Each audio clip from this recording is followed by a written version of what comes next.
का हिस्सा चाहिए। ये कई परिवार वाले नहीं ला सकते। अरे एक परिवार में कितने विधायक सांसद चाहिए? क्या केवल एक ही यादव परिवार है और बाकी यादव नहीं है? यदुवंशी भाजपा के साथ, भाजपा यदुवंशियों के साथ तैयारी में यहाँ पर कहना चाहता हूँ। जो बाकी हम जाति की बातें नहीं करते हैं, लेकिन भारतीय जनता पार्टी ने अगर मध्य प्रदेश के अंदर मोहन यादव जी को मुख्यमंत्री बनाने का काम किया है, तो मैं आप सबसे अपील करता हूँ कि आप अनुजेश प्रताप यादव बबलू जी को करहल से विधायक बना करके इनको जवाब देने का काम करिए। यह मेरी आप सबसे अपील है। मुझे विश्वास है कि आने वाली 20 तारीख को हर बूथ पर कमल खिलेगा।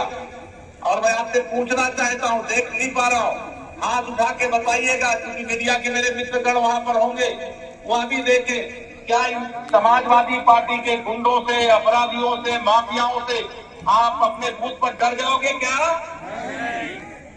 डरोगे क्या? डरना नहीं है, अपने बूथ पर कमल के फूल को खिलाना है। आप सब जानते हो, विकास के लिए लक्ष्मी जी की जरूरत होती है। लक्ष्मी जी साइकिल पर बैठ करके नहीं आती हैं, कमल के फूल पर बैठ करके आती हैं।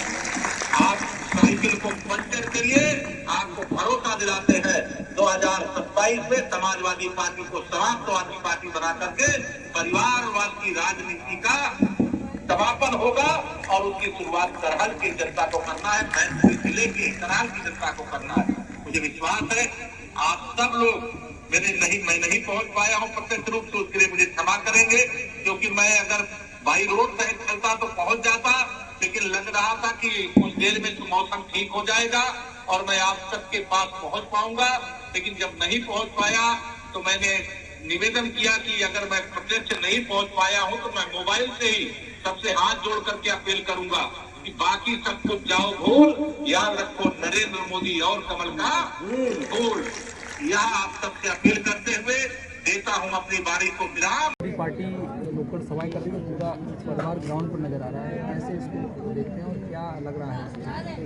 वो लोग जो हमेशा चुनाव में नामांकन पत्र दाखिल करके चले जाते थे, तो कह जाते थे कार्यकर्ताओं से कि चुनाव की काउंटिंग के बाद प्रमाण पत्र लेने आएंगे। वो लोग पूरा खानदान अगर घर घर टहल रहा है, इसका मतलब उन्हें अपनी हार साफ नजर आ रही है। और उसी के परिणाम स्वरूप आज पूरा कुनबा घर घर डोर टू डोर कैंपेनिंग करके चुनाव जीतने का प्रयास कर रहा है। इसका मतलब साफ है कि चुनाव हारते हुए उन्हें दिखाई पड़ रहा है। और भारतीय जनता पार्टी के पक्ष में आज एक वातावरण बना है, और खास रूप से वो लोग जो अपने को एक जात विशेष पर एक अधिकार मानते थे, उस समाज ने भी आज निर्णय लिया है कि आदरणीय मुलायम सिंह यादव, जिन्होंने कन्यादान के रूप में अपनी बेटी को अनुजेश जी के हाथों सौंपा था, हाथ पीले किए थे, आज उनकी आत्मा को भी कष्ट होगा तो उनके आने वाली पीढ़ी, उनके उत्तराधिकारी अपने मान्य पक्ष का भी सम्मान नहीं कर रहे हैं, उनको भी घटाव बनाने का काम कर रहे हैं, उनकी भी आत्मा को कष्ट होगा।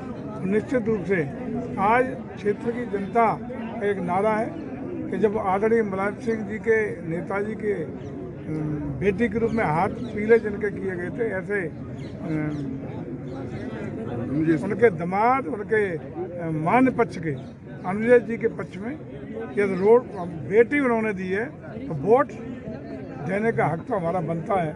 इसी नारे के साथ आज ज़्यादातर उनका समाज, लेकिन समाजवादी पार्टी का कहना ये है कि भाजपा जो है ना लड़ाने का काम करती है, रिश्तेदार को रिश्तेदार से लड़ा दिया है। आप वोट की बात कर रहे हैं? अभी नहीं लड़ा दिया, उन्हें शर्म आनी चाहिए इस बात से कि अनुजेश जी की पत्नी जिला पंचायत की अध्यक्ष जब थी मैनपुरी जिले की, उस समय 2019 में उन्हीं की मुलायम सिंह जी की उसी भतीजी के खिलाफ उनको अपदस्थ करने के लिए उनके खिलाफ अविश्वास प्रस्ताव लाने का काम समाजवादी पार्टी ने किया था, और बचाने का काम उनको जब उन्होंने अनुरोध किया भारतीय जनता पार्टी को, तो उनको पद पर बरकरार रखने का काम, अविश्वास प्रस्ताव गिराने का काम, पद पर हिसाबत रखने का काम भारतीय जनता पार्टी ने करके, जिनको वो कह रहे हैं कि हमारे रिश्तेदार हैं, तो उन्हें रिश्तेदारों को बचाने का काम भारतीय जनता पार्टी ने किया था।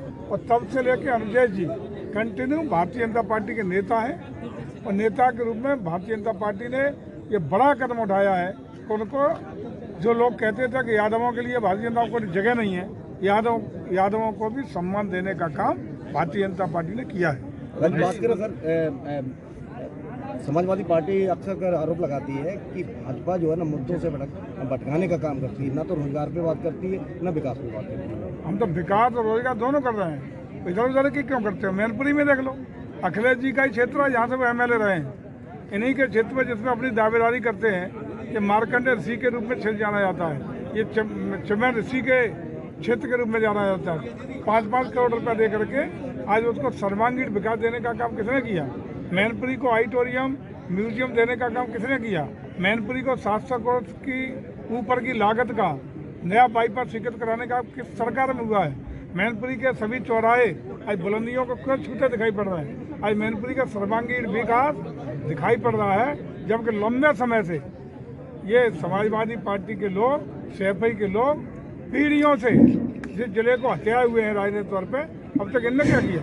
बताएं जरा, विकास की बात करते हैं। डिम्पल जी कह रही हैं कि भारतीय जनता पार्टी हमेशा परिवारवाद की बात करती है, लेकिन हमारे ही रिश्तेदार को हमारे खिलाफ बता रहा है। बता तो रहे, अभी मैंने जवाब दिया ना, वो उनके रिश्तेदार तब कहाँ थे? वो उनके रिश्तेदार तब नहीं थे क्या जब 2019 में उनको अपदस्थ करने के लिए, अपनी ही परिवार की बेटी को अपदस्थ करने के लिए, अनुजा नहीं था जिला पंचायत अध्यक्ष, उन्हीं के परिवार की बेटी थी संध्या यादव, धर्मेंद्र यादव की सगी बहन, मुलायम सिंह यादव की सगी भतीजी, वही जिला पंचायत अध्यक्ष थी, जिनके खिलाफ समाजवादी पार्टी अविश्वास लेके आई थी।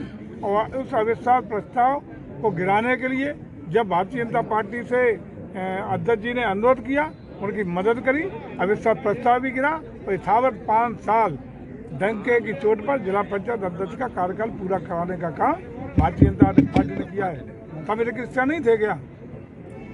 भाई प्रयागराज में जो छात्रों के ऊपर आंदोलन चल रहा है, किस तरीके की देखिए, प्रयागराज में जो मुख्य मांग थी, एक, हमारी सरकार कभी किसी के साथ पक्षपात नहीं करती। हमारी सरकार पारदर्शिता के साथ, गुणवत्ता के साथ, ईमानदारी के साथ हर परीक्षा को संपन्न कराने के लिए पूरी तरह संकल्पबद्ध है। जो भी आंदोलन जिस बात के लिए हो रहा था, जो वास्तविक आंदोलन हो रहा था, जो वास्तविक बच्चे जो मांग कर रहे थे, 1 मिनट में माननीय मुख्यमंत्री ने स्वयं आक्षेप करके उनकी मांग को पूरा करने का काम किया है।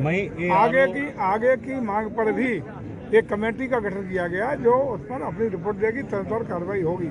लेकिन अब आंदोलन वास्तविक बच्चे नहीं कर रहे, अब आंदोलन विपक्ष के लोग जानबूझ के प्रायोजित तरीके से कराने का काम कर रहे हैं। भाई छात्रों का आरोप है, ARO और RO की जो परीक्षा होनी है उसको अलग क्यों किया है? उसको भी उसके लिए हम लोगों ने कमेटी बनाई है ना।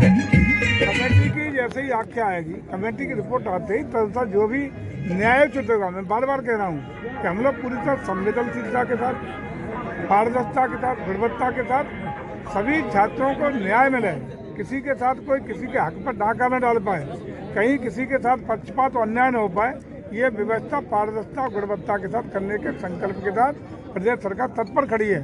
किसी भी छात्र के हितों को आघात नहीं पहुंचने देंगे, ये हम आश्वस्त करते हैं। 9 सीटों पर उपचुनाव है, लगातार सभी सीटों पर पार्टी भी दमखम से लगी है, क्या परिणाम आने वाले समय में रहेंगे? 9 की 9 सीटें भारतीय जनता पार्टी जीतने जा रही है। करेल पर पहली बार भगवा फहराएगा, कमल खिलेगा, और भारतीय जनता पार्टी के प्रत्याशी के बतौर अनुजेश यादव जी यहाँ से MLA बनने जा रहे हैं। धन्यवाद। Thanks sir. Okay, welcome.